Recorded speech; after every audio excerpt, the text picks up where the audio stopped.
अध्याय 451 451 आदि मूल आंखें सब लोग, चलो हम भी प्रवेश करें। प्राचीन खंडहर के प्रवेश द्वार की ओर शहर के सभी लोगों की भीड़ को देखकर म्यू शाओयू अब खुद पर नियंत्रण नहीं रख सका।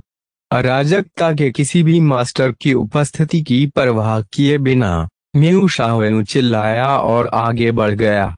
एन शिसन, यांग बुओ, जियान और अन्य ने भी इसका अनुसरण किया।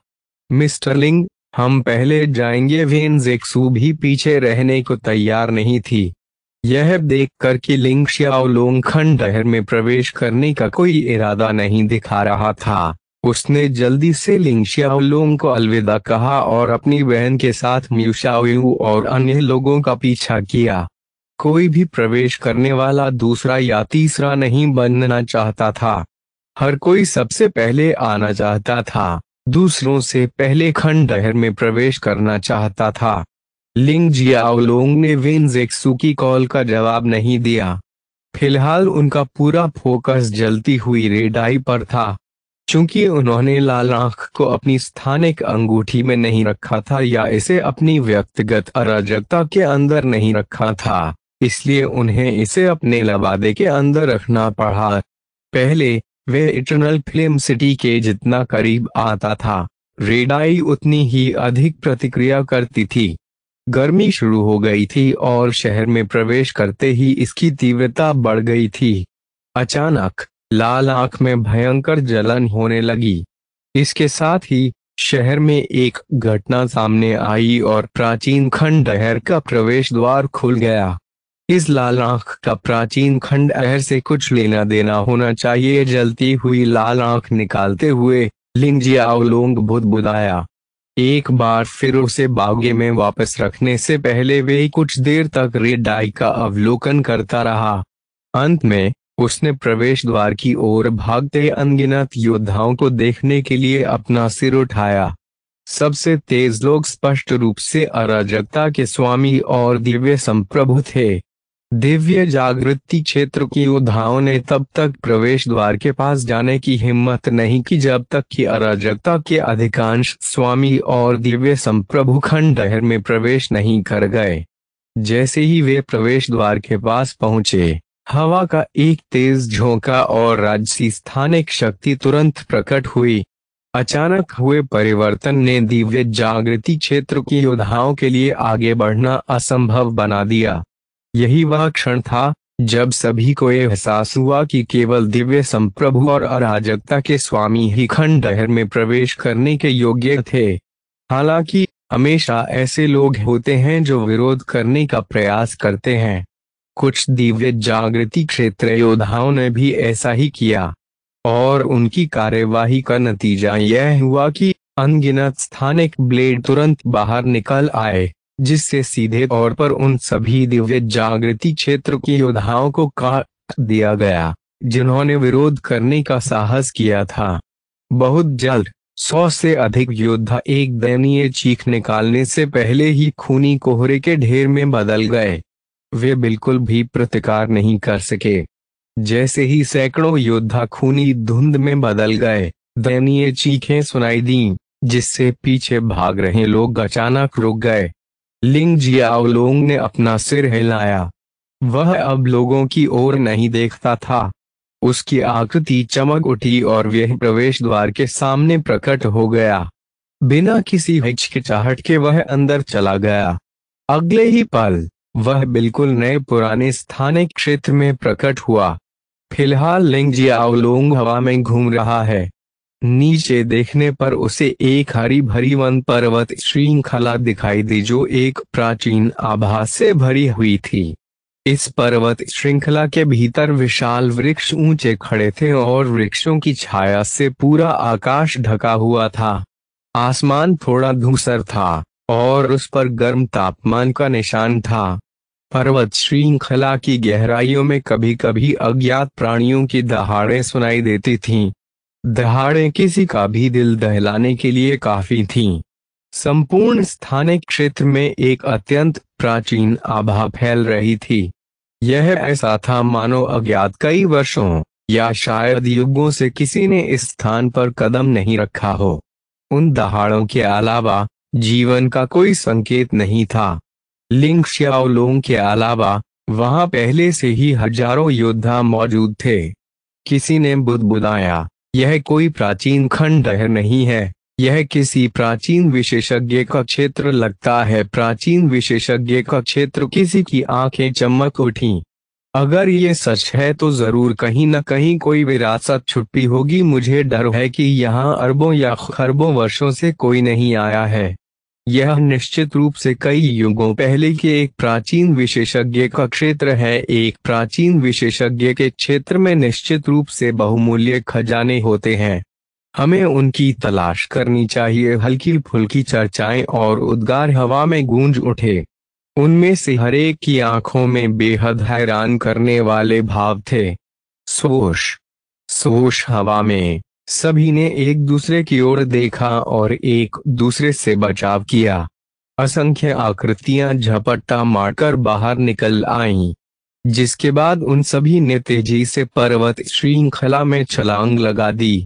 वे अपने अपने अवसरों की तलाश के लिए अलग अलग दिशाओं में अधीरतापूर्वक दौड़ पड़े। लिंग जियाओलुंग भी जंगल में प्रवेश कर गया। जैसे ही वह जंगल में दाखिल हुआ, पहले से ही धूसर रोशनी और भी धुंधली हो गई।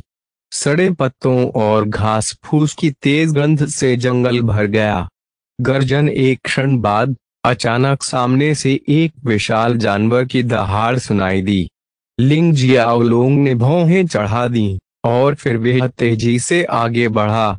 वहां उसने एक विशाल जानवर देखा जो एक समूह के संयुक्त हमले से पहले ही मारा जा चुका था। हैरानी की बात यह है कि यह जीव कोई कैओस बीस्ट नहीं था। इस जानवर के बारे में कुछ बहुत ही गड़बड़ थी, लेकिन लिंग जियाओलुंग किसी कारण से यह नहीं बता सका कि यह क्या था। यह ऐसा था मानो कोई चीज उसे वास्तविकता को देखने से रोक रही हो। लिंग जियाओलुंग अपनी अंतर्दृष्टि की आंखों का उपयोग करना चाहता था, लेकिन उसे यह एहसास हुआ कि इस आंख को प्राइमोर्डियल ओरिजिन आई ने निगल लिया था। उनकी वर्तमान आंखें प्राइमोर्डियल ओरिजिन आंखें थीं, जो प्राइमोर्डियल ओरिजिन ब्लड लाइन से जागृत थीं। बात सिर्फ इतनी है कि उसे अभी इन आंखों की ताकत का परीक्षण करना बाकी था। अजीब बात है, हालांकि उसने पहले से ही रक्तधारा और आंखों को जागृत कर लिया था, फिर भी उसे आंखों से संबंधित कोई रक्तरेखा योग्यता या कौशल प्राप्त नहीं हुआ। लेकिन वह अपने भीतर छिपी एक अविश्वसनीय ताकत को महसूस कर सकता था। अपनी आंखों की ताकत का परीक्षण करने के लिए लिंग श्याओलुंग ने जानवर पर ध्यान केंद्रित करने की कोशिश की। जैसी उसकी इच्छा थी, उसकी चमकती नीली आंखों में सुनहरी चमक चमक उठी। अचानक जानवर का शरीर पूरी तरह से पारदर्शी हो गया। वह जानवर के आंतरिक अंगों को देख सकता था, लेकिन वे अंग भी उसकी दृष्टि को नहीं रोक रहे थे। एक निश्चित हिस्से पर टिकने से पहले उसकी दृष्टि रुकावट की हर परत से गुजरी। अथाह ऊर्जा। लिंग श्याओलुंग ने तुरंत उस अथाह ऊर्जा को पहचान लिया जो नष्ट होने वाली थी। लेकिन इस प्राणी के शरीर के अंदर रसातल ऊर्जा क्या कर रही है? यह प्राणी रसातल नहीं है। जैसे ही लिंग श्याओलुंग ने असमंजस में बड़बड़ाया, लिंग श्याओलुंग की नीली आंखों में सुनहरा रंग जम गया। उसकी आंख की पुतली अभी भी नीली थी, लेकिन उसकी पुतली पूरी तरह सुनहरी हो गई। और फिर कुछ ऐसा हुआ जिससे उसे गहरा सदमा लगा, मानो हाथों की एक अदृश्य जोड़ी स्थानिक क्षेत्र के नियमों में हेर फेर कर रही हो। समय अचानक चलना बंद हो गया। सब कुछ जम गया। सारी हलचलें बंद हो गईं। केवल लिंग जियाओलुंग ही अभी भी हिल सकता था। आखिरकार लिंग जियाओलुंग की आंखों के सामने एक दृश्य सामने आया। लिंग जियाओलुंग ने मृत जानवर को अचानक एक जानवर के बच्चे में बदलते देखा। तभी लिंग जियाओलुंग ने अचानक देखा कि जानवर को मारने वाले लोगों का समूह किसी क्षण गायब हो गया था। लिंग जियाओलुंग पहले तो भ्रमित हुआ, लेकिन फिर उसे एहसास हुआ कि वह वर्तमान नहीं बल्कि अतीत देख रहा है। उसकी आंखें उसे अतीत दिखा रही थीं। उसने देखा जैसे जैसे शावक बड़ा हुआ, उसके शरीर के भीतर कुछ बदलाव दिखाई देने लगे। उसके शरीर पर हवा, मिट्टी, पेड़ और उसके आसपास की हर चीज का असर हो रहा था। सब कुछ पहले से ही एबिसल एनर्जी द्वारा दूषित था। धीरे धीरे शावक में बदलाव आने लगा। यह एक एओस बीस्ट का शावक था, लेकिन एबिसल एनर्जी द्वारा प्रेरित परिवर्तन के तहत यह एक ऐसे प्राणी में बदल गया जो न तो कैओस बीस्ट था और न ही एबिसल। यह दोनों का असफल संयोजन था। कैओस बीस्ट ऐसे प्राणी हैं जो कैओस ऊर्जा की खेती करते हैं। मनुष्यों और अन्य जातियों के विपरीत, अराजकता स्तरीय जानवर के स्वामी बनने के बाद भी वे अभी भी मूल ऊर्जा के बजाय अराजकता ऊर्जा की खेती करते हैं। यही कारण है कि उन्हें कैओस बीस्ट कहा जाता है। ऐसा लगता है मानो वे वास्तव में अराजकता के ही पसंदीदा हैं। चाहे वह अराजकता ऊर्जा हो, दिव्य ऊर्जा हो या मूल ऊर्जा हो, इन ऊर्जाओं को अराजकता द्वारा पहचाना जाता है। हालांकि एबिसल्स और एबिसल एनर्जी अलग अलग हैं। वे चॉज द्वारा पहचाने नहीं जाते, अराजकता द्वारा उनका तिरस्कार किया जाता है। इसके कारण के संबंध में लिंग शियाओलुंग को फिलहाल कोई पता नहीं था। वैसे भी एबिसल एनर्जी को अराजकता द्वारा तुच्छ जाना जाता है। यही कारण है कि यह ऊर्जा कभी भी किसी अन्य ऊर्जा के साथ सह अस्तित्व में नहीं रह सकती है। यही कारण है कि यदि किसी योद्धा के शरीर में रसातल ऊर्जा का एक अंश भी प्रवेश कर जाए तो मृत्यु निश्चित है। भले ही यह अराजकता का स्वामी हो, वे केवल तभी जीवित रह सकते हैं यदि आक्रमण होने पर वे अपने शरीर में रसातल ऊर्जा को दबाने का प्रबंधन करते हैं। यदि वे दमन करने में असफल रहे तो मृत्यु निश्चित है।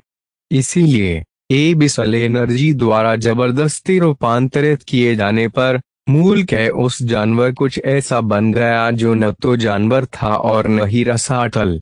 यह कुछ और था, बिल्कुल अलग अस्तित्व। आश्चर्य की बात है कि दो ऊर्जाएं जो कभी एक साथ नहीं रह सकती, ऐसा प्रतीत होता है कि उन्होंने जानवर के शरीर के साथ अपना निवास स्थान बना लिया है। को फायदान आपके लिए और अधिक अध्याय लाने में सहायता के लिए हमारा समर्थन करें। संपर्क करें _साइट मैप दान करें। अध्याय 452 अतीत। 1 जानवर के शरीर के भीतर कैओस एनर्जी और एबिसल एनर्जी ने सह अस्तित्व के लिए अपना आवास बना लिया है। आमतौर पर यदि एबिसल एनर्जी का एक अंश भी किसी योद्धा के शरीर पर आक्रमण करता है तो यह एक ट्यूमर की तरह व्यवहार करता है। समय के साथ यह ट्यूमर धीरे धीरे बड़ा हो जाता है और अंततः मालिक की जान ले लेता है। जहां तक अराजकता ऊर्जा, दिव्य ऊर्जा या यहां तक कि मूल ऊर्जा का सवाल है, वे कभी भी प्रतिशोध लेने की कोशिश नहीं करते हैं। वे पीछे हट जाते हैं और अंततः नष्ट हो जाते हैं, जिससे एक योद्धा मौत के सामने असहाय हो जाता है। हालांकि बीस्ट के शरीर के भीतर कैओस एनर्जी के लिए एबिसल एनर्जी के खिलाफ लगातार जवाबी कार्यवाही करना एक बहुत ही चौंकाने वाला मामला था। यह ऐसा था मानो कैओस एनर्जी आक्रमणकारी से हारना नहीं चाहती। वहां एक कारण होना चाहिए। हाँ, अवश्य ही होना चाहिए। मुझे बस उस कारण को ढूंढना है। लिंग जियाओलुंग बुदबुदाया। आखिरकार उसे समझ आ गया कि यह जानवर न तो अराजक जानवर था और न ही रसातल।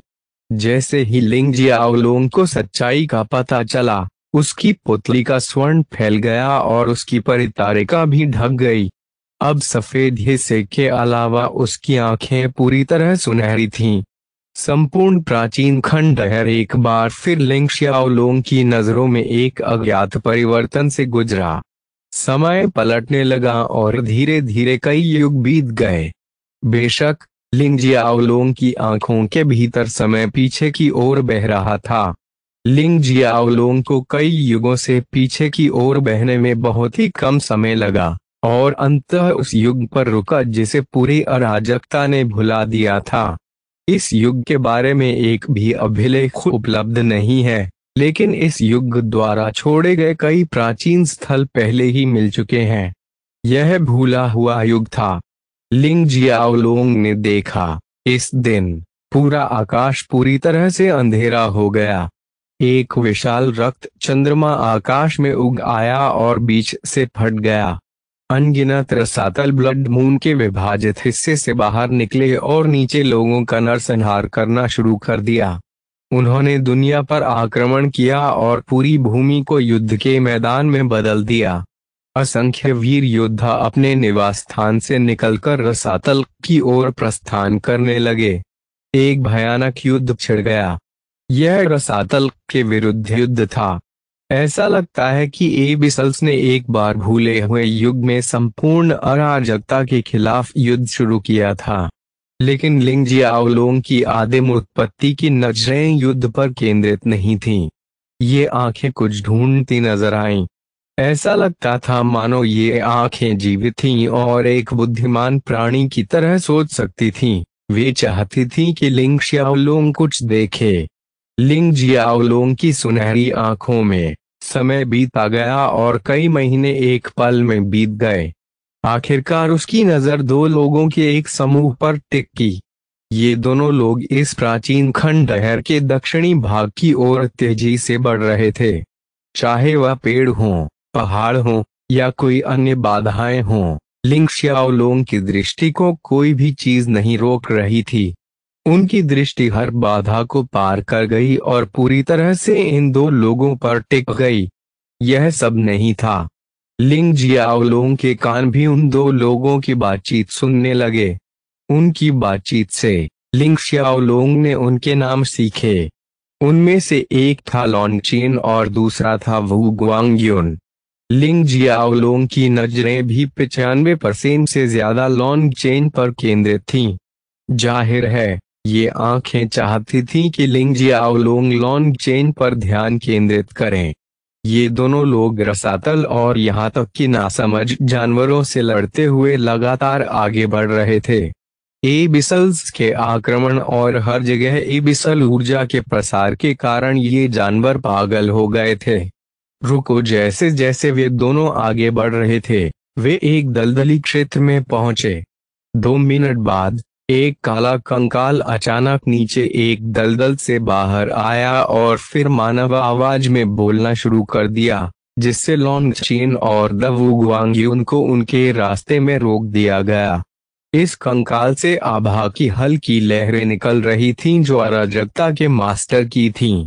जाहिर है, गिरने से पहले यह अराजकता का मास्टर रहा होगा। लॉन्गचेन और द वू गुआंगयुन के रुकने के बाद काले कंकाल की नजर लॉन्गचेन की ओर गई। इसमें कहा गया, मैं तुम्हारे शरीर से बहुत संतुष्ट हूँ। मुझे अपना शरीर अर्पित करो और मैं तुम्हें आसान मौत दूंगा। जैसे ही कंकाल बोला, उसकी सूनी आंखों में आग तेजी से जलने लगी। आग का यह विस्फोट न केवल अपने खतरे के कारण था, बल्कि लॉन्गचेन को यह दिखाने के लिए भी था कि वह तैयार था। अगर लॉन्गचेन ने मना करने की हिम्मत की, तो वह तुरंत कार्यवाही करेगा और लॉन्गचेन को मार डालेगा। जरूर, लेकिन काले कंकाल को यह उम्मीद नहीं थी कि लॉन्गचेन गुस्से में नहीं फूटेगा, बल्कि बेहद शांत आवाज में बोलेगा। जैसे ही लॉन्गचेन ने बोलना समाप्त किया, उसने अपनी आस्तीन लहराई। पूरी तरह से अंधेरी बिजली का एक कतरा तुरंत बाहर निकल गया। अंधेरी बिजली गिरने के बाद कंकाल के शरीर का एक बड़ा हिस्सा टुकड़े टुकड़े हो गया। लिंग जियाओलोंग, जो यह देख रहा था, उस अंधेरे बिजली के बोल्ट की तीव्रता और विनाशकारिता को महसूस करके आश्चर्यचकित था। उसे यकीन था कि यदि नियमों और मुख्य रूप से गड़गड़ाहट और बिजली के नियम पर उसका नियंत्रण नहीं होता, तो वे निश्चित रूप से उस बिजली के बोल्ट से गंभीर रूप से घायल हो जाता। लॉन्गचेन अंधेरे कंकाल पर हमला करने के बाद आगे बढ़ना चाहता था, लेकिन उसे रुकना पड़ा क्योंकि उसके हमले से टूटा हुआ कंकाल तेजी से ठीक होने लगा था। थोड़ी देर बाद कंकाल का शरीर पूरी तरह से ठीक हो गया। ऐसा लग रहा था कि वह कंकाल लॉन्ग चेन की हरकत से नाराज हो गया था। इसने अपना एक हड्डी वाला हाथ लहराया। कंकाल के हाथ की लहर के बाद 10 बेलें वास्तव में सीधे नीचे दलदल से बाहर निकलीं और लॉन्ग चेन और वू गुआंगयुन की ओर बढ़ गईं। ये लताएं मृत्यु की सघन आभास से घिरी हुई थीं। यह अत्यंत विचित्र था। इस समय कंकाल की आभा नाटकीय रूप से बढ़ गई। एक पल में इसकी आभा स्तर 10 पर मास्टर ऑफ कैओस के समान हो गई। हमला करने वाली ये लताएं बहुत अजीब थीं। न केवल वे मृत्यु की घनी आभा से घिरे हुए थे, बल्कि प्रत्येक लता के शीर्ष पर अनगिनत फूलों की कलियां भी थीं। जब ये फूलों की कलियां लॉन्गचेन और वू गुआंगयुन तक पहुंची, तो वे अचानक खिल गईं। फूलों की कलियों के भीतर कई हड्डियों के कंकाल थे जिनके हाथ में नुकीले ब्लेड थे। यह दृश्य देखकर वो गुआंगयुन अचानक बोला, लॉन्गचेन, अब मैं इस कंकाल को पहचानता हूँ। जब वह जीवित था तो उसे स्केलेटन वाइन सम्राट कहा जाता था। अपने चरम पर वह लेवल 27 का अराजकता का मास्टर था। ऐसा कहा जाता था कि स्केलेटन वाइन सम्राट न केवल हजारों बेलों को नियंत्रित कर सकता है, बल्कि वे उन बेलों के माध्यम से अनगिनत कंकालों को भी जन्म दे सकता है और अपने दुश्मनों को मौत के घाट उतार सकता है। बेल से पैदा हुए प्रत्येक कंकाल में स्केलेटन वाइन सम्राट की 50% ताकत होती है। जैसा कि वो गुआंगयुन ने कहा, उसने अपने चारों ओर के लताओं पर हमला किया, जिससे वे चकनाचूर होगी। यह सिर्फ लॉन्गचेन ही नहीं, बल्कि लिंग जियाओलोंग भी आश्चर्यचकित था। क्या ऐसा कौशल वास्तव में मौजूद है? इस कौशल की मारक क्षमता आश्चर्यजनक है।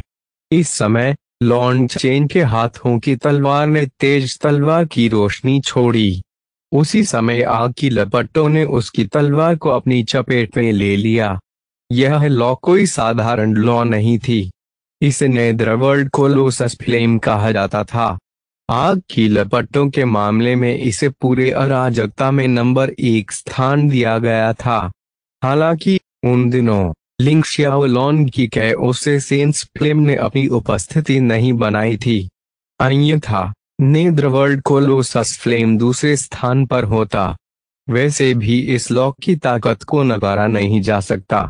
नेदरवर्ल्ड कोलोसस फ्लेम में अपनी तलवार लपेटने के बाद लॉन्गचेन ने हमला किया। उसके हमले से लताएं तो कटी ही, पल भर में जलकर राख भी होगी। अपने आसपास के लताओं से निपटने के बाद उसने तुरंत बिजली के अनगिनत बोल्ट खींचे।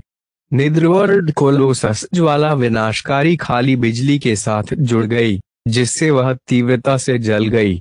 अब जब उसने दोबारा हमला किया तो दर्जनों मीटर दूर तक के लताएं तुरंत जलकर राख होगी। इसकी मारक क्षमता अगले स्तर तक बढ़ गई।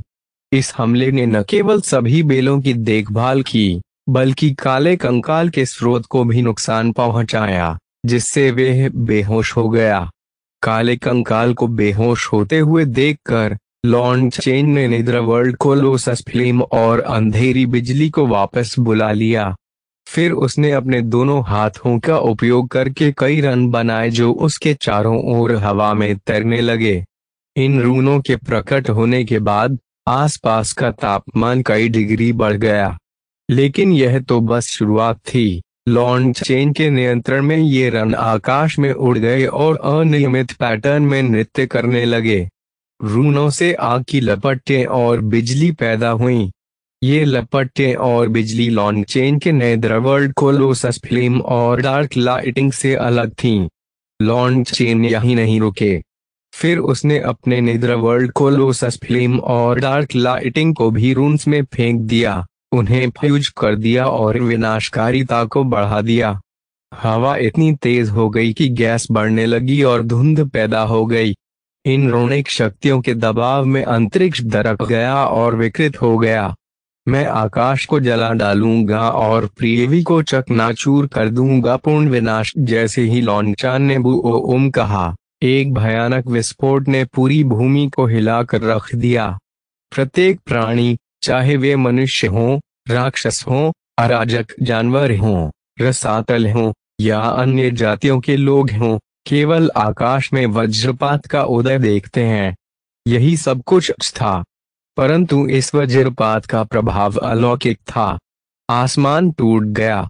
आकाश में हजारों मील तक फैला एक छेद दिखाई दिया। खैर, यह दृश्य कुछ ऐसा था जिसे कोई भी व्यक्ति, चाहे कितनी भी दूरी हो, देख सकता था। लेकिन जो कुछ चुनिंदा लोग ही देख पाए वो था पृथ्वी का विनाश भी। हजारों मील की धरती पूरी तरह से गायब हो गई थी। पूर्ण अंधकार के अतिरिक्त वहां कुछ भी नहीं था। ऐसा लगा जैसे लॉन्गचेन के हमले ने आकाश और पृथ्वी को पूरी तरह से नष्ट कर दिया हो। ऐसा लग रहा था मानो जमीन ही दो हिस्सों में टूट गई हो। अध्याय 453 अतीत 2। कितना अद्भुत! लिंग जियाओलोंग अपनी भावनाओं का वर्णन नहीं कर सका। लॉन्गचेन ने यहाँ जो कौशल दिखाया था वे चौंका देने वाला था। यहाँ तक कि उसे यह भी स्वीकार करना होगा कि अराजकता के नियमों या अराजकता की शक्ति के बिना वे लॉन्गचेन के काम को विफल नहीं कर सकता था। लॉन्गचेन वर्तमान में स्तर 27 अराजकता का मास्टर था और उसकी ताकत वास्तव में चौंकाने वाली थी। यदि यह सिर्फ एक भूमि को दो भागों में विभाजित करना है तो लिंग xiaolong निश्चित रूप से ऐसा कर सकता है।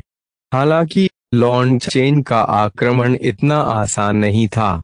सब कुछ इतना सीधा नहीं था। लॉन्गचेन के हमले ने न केवल भूमि को दो टुकड़ों में तोड़ दिया बल्कि इसने अंतरिक्ष और समय के ताने बाने को भी तोड़ दिया। लिंग जियाओलोंग ने अपनी आंखों से देखा कि कैसे लॉन्गचेन द्वारा बनाए गए रन ने भूमि के टूटे हुए हिस्सों में से एक को कैद करना शुरू कर दिया। रन प्रकाश की गति से फटे हुए आकाश में फैल गए और तुरंत टूटे हुए हिस्सों में से एक को ढक लिया। उसके बाद ऊर्जा की कई धाराएं बाहर निकलने लगीं, जिन्होंने भूमि के टूटे हुए हिस्से को पूरी तरह से सील कर दिया। इसके अलावा फटे हुए आकाश में उपचार का कोई संकेत नहीं दिखा। वास्तव में सुधार का कोई संकेत नहीं था। ऐसा प्रतीत होता है कि फटे हुए हिस्से के भीतर नियमों की सारी झलक पूरी तरह से गायब हो गई है। लॉन्गचेन के हमले ने न केवल एक भूमि को दो भागों में विभाजित कर दिया बल्कि टूटे हुए हिस्सों में से एक को छोटे हिस्से को सभी नियमों से खारिज करते हुए सील कर दिया। उल्लेखनीय रूप से लॉन्गचेन ने हमले को अंजाम देने के लिए नियमों की अपनी समझ या उनके गहन अर्थ पर भरोसा किए बिना केवल अपने कौशल और ताकत के माध्यम से यह उपलब्धि हासिल की। इस हमले की उग्रता की बड़ी कीमत चुकानी पड़ी। इसने लॉन्गचेन की लगभग जान ले ली, जिससे वह मौत के कगार पर पहुंच गया। इस हमले की दहशत इतनी थी कि इससे वु गुआंगयुन को आसानी से मारा जा सकता था। हालांकि लॉन्गचेन ने उसे नुकसान से बचाया। इस तरह वु गुआंगयुन आपदा से बच गया। कोई आश्चर्य नहीं कि उस हमले को पूर्ण विनाश कहा गया था लांगचियन द्वारा। क्यों? तुमने ऐसा क्यों किया? अपनी हालत देखो। तुम हो। वो गुआंगयुन का चेहरा दुख और निराशा से भर गया था। उसने लॉन्गचेन का सिर अपनी गोद में रखा और उसे अपने दोनों हाथों से सहारा दिया। उसका पूरा शरीर कांप रहा था। हे खांसी खांसी। भले ही लॉन्गचेन अपने जीवन के संकट पर लटका हुआ था, वे गर्व से हंसा, बीच में खांसते हुए, और फिर कहा, मुझे अपने निर्णय पर पछतावा नहीं है। मैंने पिछले हमले में अपना सब कुछ दिया है। यदि परिणाम होता ऐसा नहीं, मैं पछतावे में मर जाता। मेरी आत्मा में थोड़ी सी भी संतुष्टि नहीं होती। हमने पूरी भूमि पर बिखरे हुए सभी रसातल को इस क्षेत्र में लाने के लिए बहुत तैयारी की थी और बलिदान दिया था। अब मैंने न केवल भूमि से लाखों मील दूर फैले इस क्षेत्र को पूरी तरह से अलग कर दिया है, बल्कि मैंने इसे अपने उपयोग से सील भी कर दिया है, स्रोत के रूप में जीवन शक्ति और आत्मिक बल। मेरे दोस्त, मुझे माफ कर दो। मेरी वजह से तुम्हें और हमारे हजारों साथियों को भी यहाँ सील कर दिया गया है। वो गुआंग्युन ने अपना सिर हिलाया, उसकी आंखें आंसुओं से भर गईं। वह मन ही मन अभिभूत हो रहा था। उसने देखा था कि लॉन्ग चेन ने इन रसातलों से छुटकारा पाने के लिए कितना बलिदान दिया था। अब जब लॉन्ग चेन अपने आखिरी वक्त में माफी मांग रहा था तो उसके मुंह से कोई शब्द नहीं निकल पा रहा था। केवल उसकी आंखों से आंसू बह निकले और लॉन्ग चेन के चेहरे पर टपक पड़े। अरे, रो मत।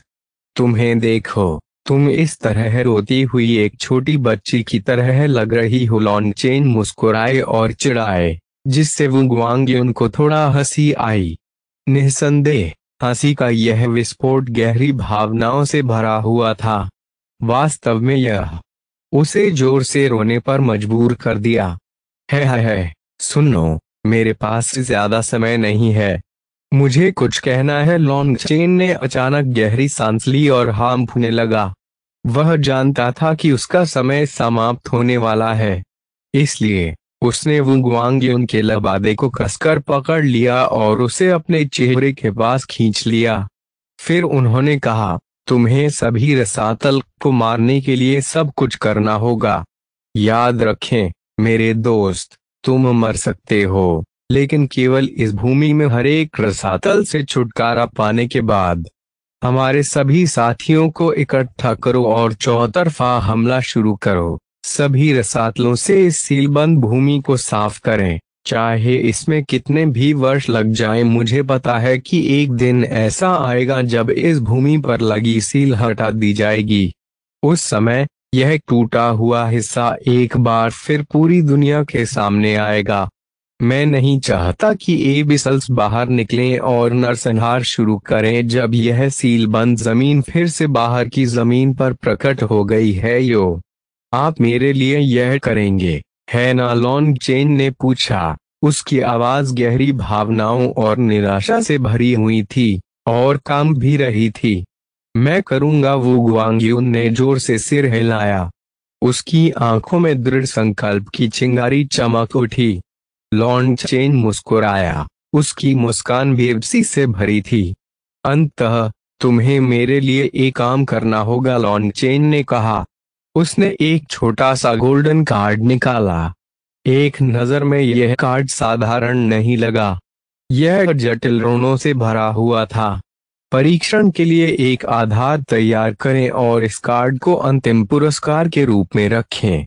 उस परीक्षण में उत्तीर्ण होने वाले को इस कार्ड के माध्यम से मेरा सब कुछ प्राप्त होगा। उसके बाद लिंग शियाओलोंग ने देखा कि कैसे वो गुआंग्युन ने सीलबंद क्षेत्र में मौजूद सभी लोगों को इकट्ठा किया और एबिसल्स के खिलाफ एक आत्मघाती युद्ध शुरू किया।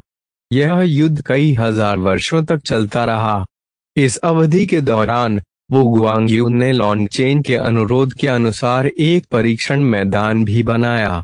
वो गुआंग्युन के कार्यों के अलावा लिंग जियाओलोंग ने एबिसल्स को एक विशाल द्वार बनाते हुए भी देखा।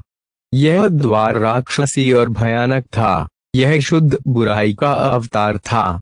सबसे महत्वपूर्ण बात यह है कि उन्होंने अपनी ही जाति के लोगों की बलि दी और उनके खून, मांस और हड्डियों का उपयोग बुरी आंखों की एक जोड़ी बनाने और परिष्कृत करने के लिए किया।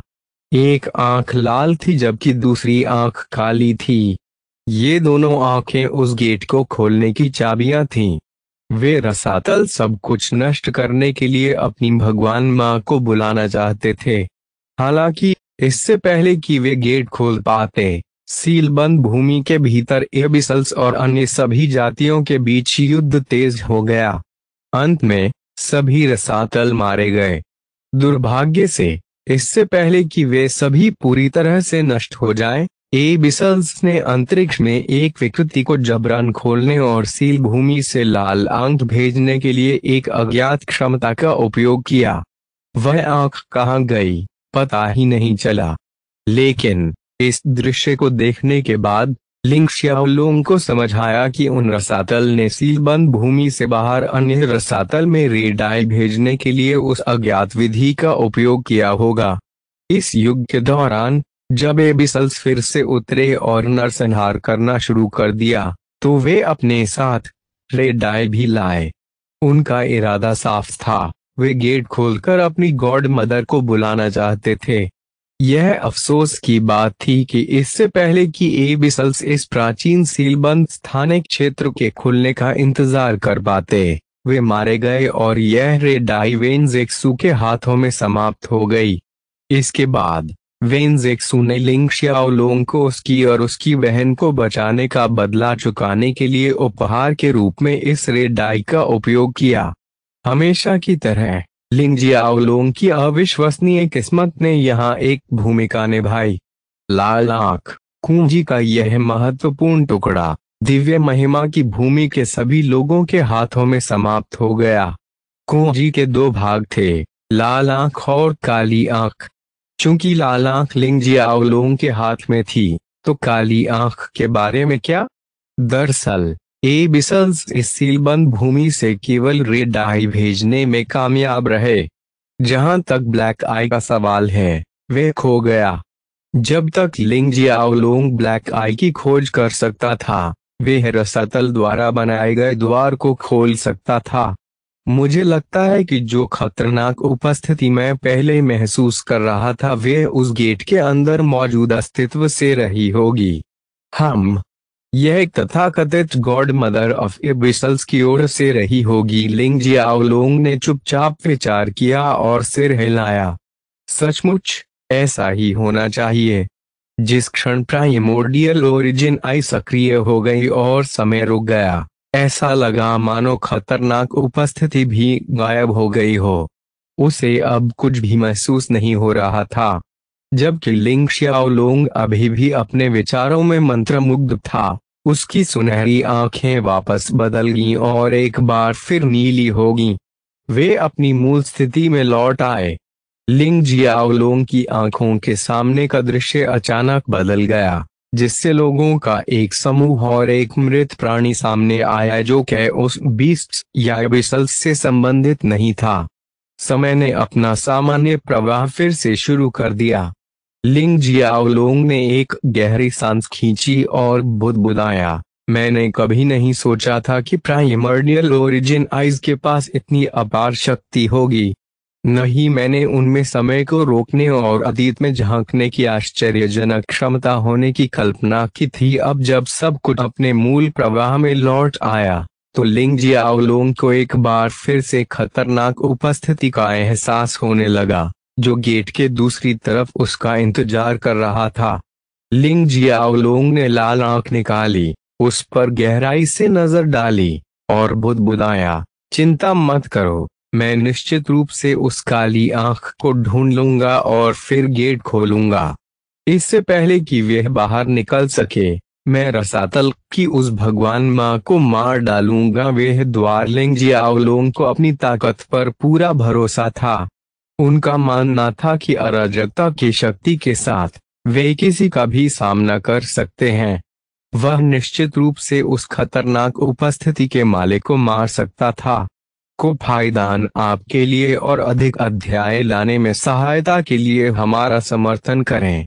संपर्क करें _साइट मैप दान करें। अध्याय 454 शैडो फिएंड्रेस। एक निश्चित भूमि में रानी को कुछ अराजक जानवरों को मारते हुए देखा जा सकता था, जो स्तर 5 और स्तर 6 मास्टर्स ऑफ कैओस से कम शक्तिशाली नहीं थे। किसी को बचाने के लिए उसने उन्हें मार डाला। जिस व्यक्ति को उसने बचाया वह शैडो फिएंड्रेस नामक जाति का राजकुमार था। धन्यवाद, मुझे बचाने के लिए धन्यवाद। मेरे पास आपको चुकाने के लिए कुछ भी नहीं है। मैं केवल आपको अपने साथ अपने घर आने के लिए आमंत्रित कर सकता हूँ। इस बार मैं निश्चित रूप से आपको आपके प्रयासों के लायक पुरस्कार दूंगा। शैडो फिएंड्रेस के राजकुमार 9वें चरण के दिव्य संप्रभु क्षेत्र के योद्धा ने अपना आभार व्यक्त किया और रानी को शैडो फिएंड्रेस में आमंत्रित किया। रानी ने सतह पर कोई भावना नहीं दिखाई, लेकिन अपने दिल की गहराई में उसने बुदबुदाया, आखिरकार मैं उसे शैडो फिएंड्रेस में ले जा सकती हूँ। शैडो फील्ड रेस का सम्राट बहुत शक्तिशाली है, मैं उसका मुकाबला नहीं कर सकती। मैं वहां इस राजकुमार का अनुसरण कर सकता हूं और फिर उस वस्तु को प्राप्त करने की पूरी कोशिश कर सकता हूं। हालांकि रानी बहुत शक्तिशाली थी। शैडो फील्ड रेस का सम्राट अराजकता का स्तर 34 मास्टर था। वह अभी तक उसका मैच नहीं थी।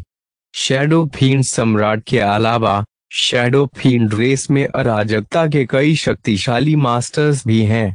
इसलिए यदि वह इस जाति द्वारा नियंत्रित भूमि में प्रवेश करना चाहती थी तो राजकुमार का अनुसरण करना सबसे सुरक्षित विकल्प था।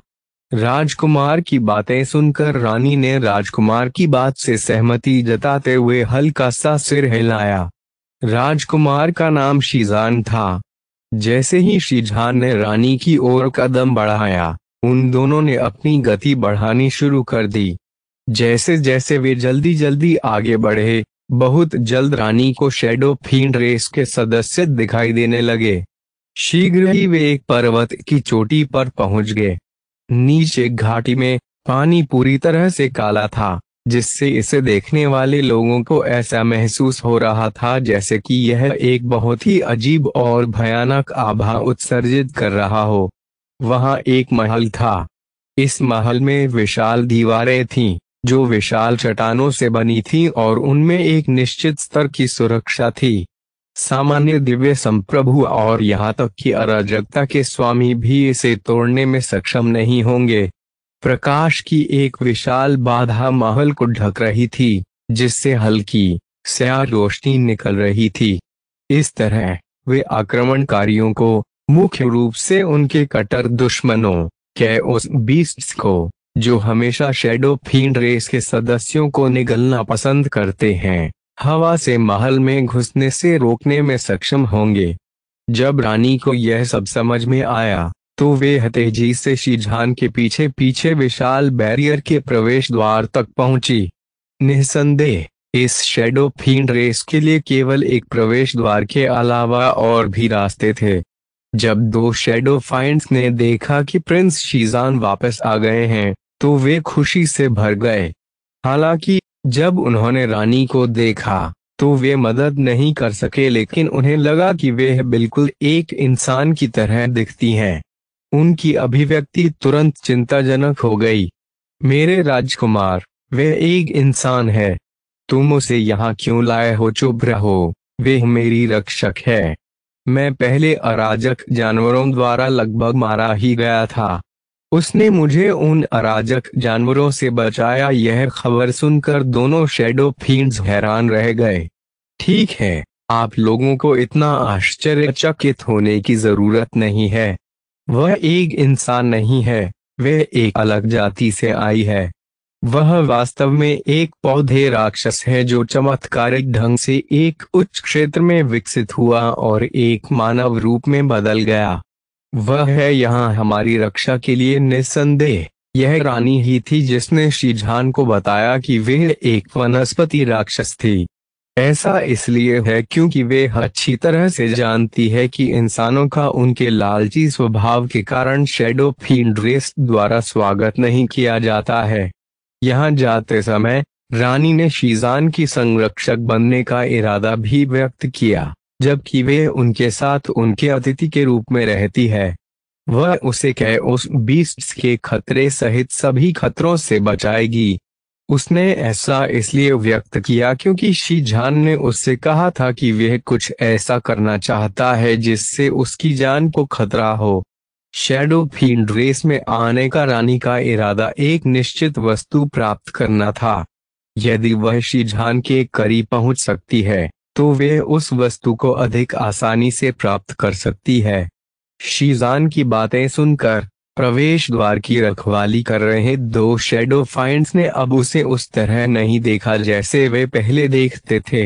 रानी को उनसे कोई परेशानी नहीं हुई। उसने ठंडे भाव से आगे देखा और शीजान के साथ महल में प्रवेश किया। यह जानने के बाद कि राजकुमार वापस आ गया है, उसने बाकी शैडो फाइंड्स का और भी अधिक ध्यान आकर्षित कर लिया है। ये शैडो फाइंड्स भी विदेशी जाति की एक अजनबी रानी के बारे में बेहद उत्सुक हो गए। हैरानी की बात यह है कि बैरियर के अंदर एक नहीं बल्कि कई महल थे। ये विशाल महल विशाल चट्टानों से बने थे। इसके अलावा वे एक दूसरे के ऊपर रखे गए थे, जिससे वे गुफाओं की तरह दिखते थे। वे अत्यंत प्राचीन थे और संभावना है कि वे बहुत लंबे समय से अस्तित्व में थे। रानी ने शैडो फाइंड्स को देखा। वे सभी 3 मीटर से अधिक लंबे थे। जैसे जैसे वे गहराई में गए, अधिक से अधिक शैडो फाइंड्स उबलने लगे। वे सभी सोचते थे कि रानी एक इंसान है, लेकिन उसके शरीर पर इंसान की कोई आभा नहीं थी। महल में प्रवेश करने के बाद रानी को महसूस हुआ कि महल के ऊपर बने अवरोध पर इतना बड़ा गुरुत्वाकर्षण दबाव था। परिणाम स्वरूप मूलतः कोई भी व्यक्ति जमीन से 1000 मीटर से कम ऊंचाई तक नहीं पहुंच सका। जल्द ही वे मुख्य महल में प्रवेश कर गए, जिसे बैरियर के बाहर से देखा जा सकता था। यह महल अत्यंत विशाल था। आखिरकार यह एक ऐसी जगह थी जहां सैकड़ों हजारों शैडो फाइंड रह सकते थे। इस समय कोई पहले से ही प्रिंस शीजान के आगमन के बारे में 4 शैडो फील्ड संप्रभुओं को सूचित करने गया था। शैडो फील्ड रेस के सम्राट के अधीन 4 शैडो फील्ड संप्रभु अराजकता के सबसे मजबूत स्वामी थे। इनमें प्रिंस शीजान के पिता भी शामिल थे। प्रिंस शीजान की बात करें तो वे सम्राट के भाई के बेटे थे। सम्राट की स्वयं कोई संतान नहीं है। उन्होंने शीजान को राजकुमार बनाया। जैसे ही वे महल में गहराई तक गए, कई छाया राक्षसों ने एक पल के लिए रानी को घेर लिया और उत्सुकता से उसकी ओर देखने लगे। यदि यह प्रिंस शीजान के लिए नहीं होता, तो इन राक्षसों ने पहले ही संभव क्षण में रानी पर हमला कर दिया होता। रानी के हाव भाव में कोई बदलाव नहीं दिखा। इन छाया राक्षसों का सामना करते हुए वे बिल्कुल भी नहीं डरी। प्रिंस शीजान इस महिला का बहुत सम्मान करते थे। इस प्रकार दूसरों ने कोई कदम नहीं उठाया। वे तो बस रानी से सावधान थे। हर कोई सतर्क था। उनसे परेशान मत होइए। हर कोई आपको अच्छी तरह से नहीं जानता है। इसके अलावा आपकी मानवीय उपस्थिति उनकी आंखों में कांटे की तरह है। मेरा मानना है कि मेरे पिता और अन्य लोगों को जल्द ही आना चाहिए। उनके आने के बाद मैं आऊंगा, उन्हें सब कुछ समझाओ। रानी ने थोड़ा सिर हिलाया। यह ठीक है, मैं समझ सकता हूँ। बहुत जल्द 4 शैडो फाइंड अद्भुत आभा के साथ आए। उनकी आभा ने रानी को बताया कि शैडो फील्ड रेस पर आक्रमण न करने का उनका निर्णय सही था। उनमें से 3 लेवल 31 मास्टर ऑफ कैओस थे, जबकि उनमें से अंतिम लेवल 32 मास्टर ऑफ कैओस था। पिता अंकल जैसे ही ये 4 व्यक्ति पास आए, प्रिंस शीजान ने तुरंत उनका स्वागत किया। इससे पहले कि वे पूछ पाते, प्रिंस शीजान ने पहले ही बताना शुरू कर दिया कि कैसे उनका रानी से सामना हुआ और कैसे रानी ने उन्हें कई अराजक जानवरों के मुंह से बचाया। उन्होंने यह भी बताया कि उसने कितनी आसानी से उन जानवरों को मार डाला। उसने जितना समझाया, वह उतना ही उत्साहित होता गया। जब सभी ने यह सुना तो उन्होंने अपनी सतर्कता थोड़ी ढीली कर दी। रानी गुप्त रूप से खुश थी कि वह राजकुमार शीजान से मिली थी। यदि वह एक सामान्य शैडो फाइंड होता, तो वे इस स्थिति में नहीं होती। एक राजकुमार के रूप में उनकी पहचान शैडो फाइंड्स की नजर में बहुत ऊंची थी और वे सम्राट के भावी उत्तराधिकारी होंगे। इसीलिए सभी शैडो फाइंड्स प्रिंस शीजान में विश्वास करते थे। जब सभी ने सुना कि रानी ने अराजकता के उस्तादों के बराबर कई शक्तिशाली अराजक जानवरों को मार डाला है, तो सभी की आंखें चमक उठीं। ऐसा लग रहा था मानो घोर अंधकार के बाद रोशनी दिख गई हो। सभी खुश नजर आ रहे थे। क्यों? ऐसा इसलिए है क्योंकि उनकी जाति कैओस बीस्ट्स का पसंदीदा भोजन थी। यह शैडो फील्ड ब्लड के कारण हो सकता है, जो कैओस बीस्ट के विकास के लिए बहुत फायदेमंद है। कैओस बीस्ट जितना मजबूत शैडो फील्ड को निगलेगा, उसे उतना ही अधिक लाभ प्राप्त हो सकता है। हर बार जब उन पर शैडो फाइंड्स पर कैओस बीस्ट द्वारा हमला किया जाता था तो वे या तो टुकड़े टुकड़े हो जाते थे या कैओस के कई मास्टर्स के संरक्षण में भी भस्म हो जाते थे। शैडो फील्ड रेस में चाहे कितने भी मास्टर ऑफ कैओस हों, ये मास्टर ऑफ कैओस हमेशा कैओस बीस्ट्स के आक्रमण से सीमा की रक्षा करने में व्यस्त रहते हैं। यही कारण है कि शैडो फाइंड्स कैओस बीस्ट्स से भयभीत थे। अब जब उन्होंने सुना कि रानी ने मास्टर ऑफ कैओस के समकक्ष कई शक्तिशाली कैओस जानवरों को मार डाला है, तो वे अधिक खुश नहीं हो सके। इस कारण से उन्होंने रानी को अधिक आसानी से स्वीकार कर लिया। 4 छायावादी संप्रभुओं के समझौते के तहत रानी को विशाल चट्टानों से बने एक छोटे से घर में लाया गया था। फिलहाल वह यहीं आराम कर सकती हैं। अब जब मैं शैडो फील्ड रेस के अंदर हूँ, तो मैं आसानी से शैडो फील्ड ओरिजिन क्रिस्टल की तलाश कर सकता हूँ।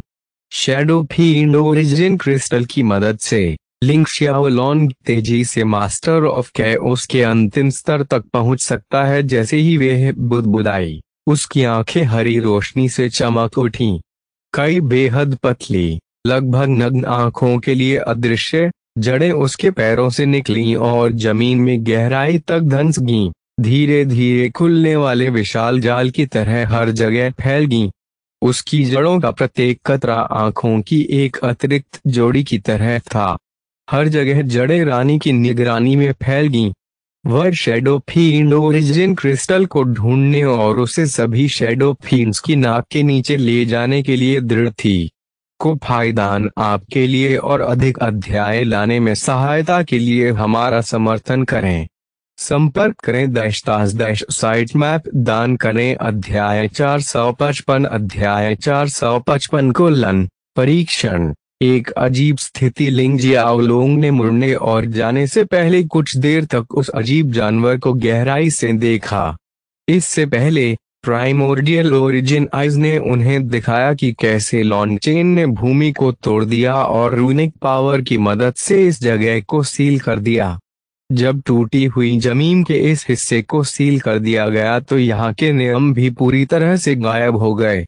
अब जब उसने नियमों को महसूस करने की कोशिश की, तो वास्तव में वे उन्हें केवल दूर से ही महसूस कर सका। ऐसा केवल इसलिए हुआ क्योंकि इस भूमि पर लगी सील खुल गई थी और अराजकता के नियमों ने इसे एक बार फिर धीरे धीरे अपनी चपेट में लेना शुरू कर दिया था। NOVLBN.COM लिंग जियाओलोंग ने अनुमान लगाया कि कुछ ही दिनों में यह प्राचीन खंडहर एक बार फिर पूरी तरह से अराजकता के नियमों के नियंत्रण में होगा। इस बार लिंग जियाओलोंग का गंतव्य लॉन्गचेन के लिए वू गुआंगयुन द्वारा बनाया गया परीक्षण मैदान था। लिंग जियाओलोंग देखना चाहता था कि उस गोल्डन कार्ड में ऐसा क्या खास था। लॉन्गचेन के मुताबिक उस कार्ड को रखने वाले को सब कुछ विरासत में मिलेगा। क्योंकि उसने अतीत देखा था, लिंग शाओलोंग को परीक्षण की जगह ढूंढने और प्रवेश करने में देर नहीं लगी। 2 घंटे बाद लिंग जियाओलोंग को एक विशाल मूर्ति के सामने खड़ा देखा जा सकता है। यह मूर्ति लॉन्गचेन की थी। जाहिर है इसे वू गुआंगयुन ने बनाया था। जैसे ही लिंग शाओलोंग ने मूर्ति की ओर ध्यान से देखा, प्रकाश की 2 किरणें मूर्ति की आंखों से निकलीं और लिंग शाओलोंग के सिर में प्रवेश कर गईं। लिंग जियाओलोंग तुरंत अपनी चेतना खो बैठा। जब उसे होश आया तो लिंग जियाओलोंग को लगा कि वे एक ठंडी जगह पर है। वह बहुत देर तक असमंजस में रहा। धीरे धीरे उसका मन साफ हो गया। अब उसे सब कुछ साफ साफ दिखाई देने लगा। उसने अपने आप को कहीं पढ़ा हुआ पाया। छत घास और लकड़ी से बनाई गई थी। मौसम उदास था और बाहर से गड़गड़ाहट की आवाज सुनाई दे रही थी। लिंग जियाओलोंग अचानक उठ बैठा और अपने आसपास का निरीक्षण करने लगा। किसी कारण से वे इस जगह से परिचित और अपरिचित दोनों था। उसका सिर चकरा रहा था और बहुत सी चीजें मिट्टी की तरह एक दूसरे से चिपकी हुई लग रही थीं।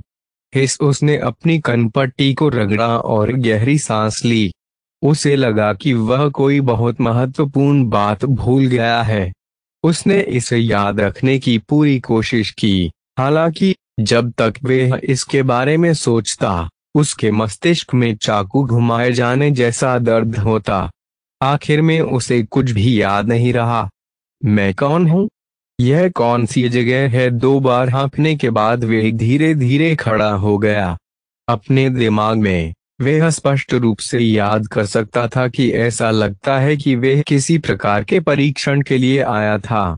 लेकिन यह किस प्रकार का परीक्षण था?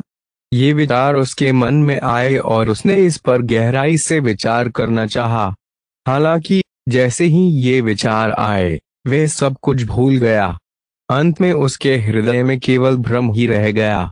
चरमराहट फूस की झोपड़ी का लकड़ी का दरवाजा अचानक खुल गया और एक आकृति अंदर आ गई। नेताजी, कुछ बुरा हुआ है। उस व्यक्ति के कपड़े फटे हुए थे, उसकी त्वचा काली थी और वह पतली और कमजोर थी। उसकी कमर के चारों ओर केवल जानवर की खाल का एक टुकड़ा लिपटा हुआ था, जो उसके निचले शरीर को ढक रहा था। उसका ऊपरी शरीर हर तरह के घावों से भरा हुआ था और उसके बाल बिखरे हुए थे। जब लिंग जियाओलोंग ने उसे देखा, तो उसके दिमाग में स्वाभाविक रूप से इस व्यक्ति का नाम आया। उसने भौहें सिकोड़कर पूछा, जू, क्या हुआ? योंग के लोग यहाँ हैं? जू ने अपने दांत पीसते हुए गुस्से से कहा। उन्होंने एक बड़ी मूल नदी पर कब्जा करने के लिए अपनी ताकत पर भरोसा किया और हमारे लिए मूल जल का केवल एक छोटा सा क्षेत्र छोड़ दिया। अब हमारे लोग गंभीर रूप से घायल हो गए हैं। हमें अपने लोगों को ठीक करने के लिए मूल नदी के पानी की आवश्यकता है, लेकिन योंग के लोग हमें ओरिजिन नदी के पानी की एक बूंद भी लेने से रोक रहे हैं। वे कह रहे हैं कि ओरिजिन नदी अब उनकी है। लिंग जियाओलोंग खड़ा हो गया। किसी कारणवश उसके हृदय में क्रोध उत्पन्न हो गया। उसने बिस्तर के पास से एक ब्लेड उठाया और कहा, भाड़ में जाओ इसे। क्या वह सच में सोचता है कि मैं लॉन्ग चेन कुछ भी नहीं हूँ? मैं उससे मौत तक लड़ूंगा। इतना कहने के बाद लिंग जियाओलोंग सबसे पहले झोपड़ी से बाहर निकला। झोपड़ी के बाहर नगर के लोग घबराकर इधर उधर बिखर गए। मेरे लोग, हमारे साथी घायल हैं और उन्हें ठीक होने के लिए ओरिजिन नदी के पानी की जरूरत है। लेकिन योंग के लोग वास्तव में हमें रोक रहे हैं। वे हमें मरने के लिए मजबूर कर रहे हैं। हम उन्हें उनकी इच्छानुसार काम नहीं करने दे सकते। हर कोई अपने हथियार उठाओ और लड़ो उन्हें मौत तक। लिंग जियाओलोंग जोर से चिल्लाया। जैसे ही उन्होंने अपनी बात खत्म की, लोगों के उदास चेहरों पर रोशनी की एक किरण दिखाई दी। उनमें से कई चिल्लाए और अपने आसपास मौजूद हथियार उठाकर खड़े हो गए। दूर की चीखों ने आकाश और पृथ्वी को हिला दिया। लिंग शियाओलोंग को अपनी दृष्टि धुंधली महसूस हुई, क्योंकि उसे फिर से हानि का एहसास हुआ। अगले ही पल वह एक बड़े तालाब के पास दिखाई दिया, जिसे तथाकथित मूल नदी माना जाता था। वह अपने लोगों का नेतृत्व करके तालाब के तल पर खड़ा हो गया। दूर दूर तक चीख पुकार मच गई। काली भीड़ एक बढ़ती हुई लहर की तरह थी, जो लंबे भाले और कुल्हाड़ियां थामे हुए एक साथ इकट्ठा हो रही थी। लॉन्ग चेन, मैंने तुमसे कहा था कि जितनी जल्दी हो सके यहाँ से निकल जाओ। मैंने तुमसे कहा था कि मुझे पूरी मूल नदी दे दो और मैं तुम्हारी और तुम्हारे लोगों की जान बख्श दूंगा। अब ऐसा लगता है कि तुम मांस का उपयोग करने का इरादा रखते हो और जमीन के इस टुकड़े का पोषण करने के लिए अपने ही लोगों का खून उनके सामने खड़ा। एक 3 मीटर लंबा मांसल व्यक्ति एक विशाल कुल्हाड़ी पकड़े हुए और एक अत्यंत भयंकर जानवर पर सवार होकर लिंग शियाओलोंग के सामने भव्य रूप से प्रकट हुआ। उस हटे कट्टे आदमी के पीछे 2 मीटर से अधिक लंबे कई शक्तिशाली योद्धा थे। उनमें से प्रत्येक के चेहरे पर क्रूर भाव और हत्या करने का इरादा था। जब वे एक साथ खड़े थे, तो उनका प्रभावशाली ढंग खून जमा देने वाला लग रहा था। ये आंकड़े लिंग जियाओलोंग और उनके लोगों के सामने खड़े थे। भले ही उन्हें अभी भी कोई कदम उठाना बाकी था, लेकिन उन्होंने पहले ही लिंग शियाओलोंग के पीछे के कमजोर लोगों को बेहद भारी दबाव महसूस करा दिया था। उनमें से कुछ के पैरों में ऐंठन होने लगी और वे तीव्रता से कांपने लगे। उनके दिलों में डर अवर्णनीय था। लिंग जियाओलोंग समूह में सबसे आगे खड़ा था और उसने क्रू योंग और उसके लोगों को देखा। उसके दिल की गहराइयों में डर की एक झलक भी थी, लेकिन बढ़ते गुस्से ने इसे ज्यादातर नजरअंदाज कर दिया था। उन्होंने दृढ़ता से एक कदम आगे बढ़ाया और जोर से कहा, मेरे लोगों, हम जीवन और मृत्यु के महत्वपूर्ण क्षण पर पहुंच गए हैं। यदि हमने अपना सब कुछ नहीं दिया तो हम वैसे भी मृत्यु का सामना करेंगे। यदि हम अपना सब कुछ दे देंगे तो यह संभव है अभी भी जीवित रहने की संभावना है। हर कोई मेरे साथ काम करें। जैसे ही उन्होंने बोलना समाप्त किया, लिंग जियाओलोंग ने योंग और उसके लोगों का सामना किया और आगे बढ़ गए। उसके पीछे उसकी बातें सुनकर उसके लोगों के हृदय कांप उठे। ऐसा लग रहा था कि वे उससे संक्रमित हो गए हैं। वे गुस्से से दहाड़ने लगे और लड़ने के लिए तैयार होकर उसके पीछे हो लिए। आप अपने आप को ज्यादा महत्व दे रहे हैं, योंग ने तिरस्कार पूर्वक व्यंग किया। उसने अपने हाथ में विशाल कुल्हाड़ी उठाई और कहा, भाइयों, इन्हें कुचल दो। आदेश के बाद योंग के पीछे के लोगों ने एक भयंकर आरोप लगाया। जब दर्जनों विशालकाय आदमी एक साथ दौड़े तो उनके द्वारा लाया गया दबाव सीमा पर काले बादल की तरह दबाव डाल रहा था। दो गुटों के लोग आपस में भिड़। लिंग जियाओलोंग सामने की ओर दौड़ा और अपने हाथ में लंबा ब्लेड लहराया और अपनी जान की बाजी लगाते हुए अपने दुश्मनों से लड़ रहा था। उसके शत्रु बहुत शक्तिशाली थे। उनके हथियार उत्कृष्ट एवं शक्तिशाली थे। उनमें से प्रत्येक लड़ने में अच्छा था। जब लिंग जियाओलोंग ने उनसे लड़ाई की तो उन्हें बहुत दबाव महसूस हुआ। वह अकेले ही कई लोगों का सामना कर रहे थे। उसके लोगों की औसत गुणवत्ता योंग के लोगों से कहीं कमतर थी। युद्ध के कुछ ही समय बाद कई उग्र दहाड़ें दयनीय चीखों में बदल गईं। ये दयनीय चीखें लिंग जियाओलोंग के लोगों की थीं। हा हा हा, लॉन्ग चेन, जल्दी करो और रास्ता दिखाओ ताकि हम तुम सबका वध कर सकें। योंग उस क्रूर जानवर की पीठ पर सवार हो गया। वह विशाल कुल्हाड़ी अपने कंधे पर रखता था और बेहद आराम से था। उन्होंने युद्ध में भाग नहीं लिया, बस अपने लोगों को दुश्मन समूह में मक्खन को काटने वाले गर्म चाकू की तरह भागते हुए देखकर वे जानता था कि इस लड़ाई की जीत उनकी थी। लिंग जियाओलोंग की आभा मजबूत थी। हालांकि अपने समूह में केवल वह ही लड़ने में सक्षम लग रहा था। अब तक उनके लोगों को भारी क्षति उठानी पड़ी थी। उनके शरीर पर कई चोटें भी थीं। वह यह स्वीकार किए बिना नहीं रह सका कि उसके दुश्मन क्रूर और चतुर थे। वे उससे कभी अकेले नहीं लड़ते थे। जब भी वे हमला करते थे तो एक दर्जन से अधिक लोग उन्हें घेर लेते थे और एक साथ हमला कर देते थे।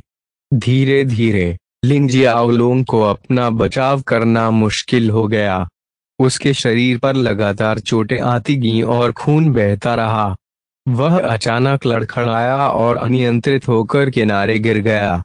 वह खड़ा होना चाहता था, लेकिन इससे पहले कि वे उठ पाता, दर्जनों लोगों ने पहले ही उसे घेर लिया था और अपने हथियार उस पर फेंक दिए थे और उसे तुरंत मारने की कोशिश कर रहे थे।